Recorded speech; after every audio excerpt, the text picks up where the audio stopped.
فجر کی نماز دین کی عمارت کی پہلی بنیاد ہے اور ہم اسی میں غائب ہیں۔ میں تو بہت تعجب ہوتا ہے واللہ، آدمی شعلہ بیان مقرر خطیب آگ لگا دینے والا اسٹیج پہ رات میں 3 بجے تقریر کیا، فجر میں سوتا پڑا ہوا ہے، اپنی آنکھوں سے دیکھا میں نے، عالم ہے، دائی ہے، مبلغ، فجر کی نماز میں غائب ہے۔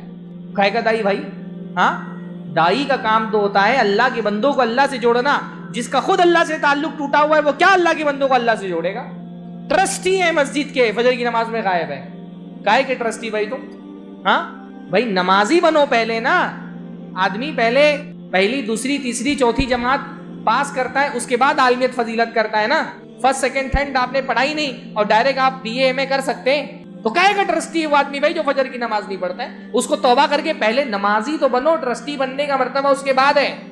میں کوئی اس مسجد کی بات نہیں کر رہا، ورنہ کوئی ٹرسٹی نہ پڑھتا ہو نماز تو بول دے کہ لگتا ہے مولانا کسی نے بتا دیا ہو۔ ایسی ٹرسٹی ہے نا ہمارے یہاں مسجدوں میں، فجر کی نماز میں غائب ہے، بڑی بڑی باتیں کریں گے اور فجر کی نماز نہیں پڑھ رہے۔ واللہ فجر کی نماز اللہ کے نبی نے فرمایا لو یعلمون ما فی العتمۃ والصبح لاتوہما ولو حبوا، اگر تم کو پتا ہو کہ فجر کی نماز میں اور عشاء کی نماز میں کیا فضیلتیں ہیں اور اس کو چھوڑنے کے کیا نقصانات ہیں، لاتوہما ولو حبوا، تو چاہے سرین کے بل، پیٹھ کے بل گھسٹ کر کے مسجد آنا پڑے، آؤ گے لیکن فجر کی نماز نہیں چھوڑو۔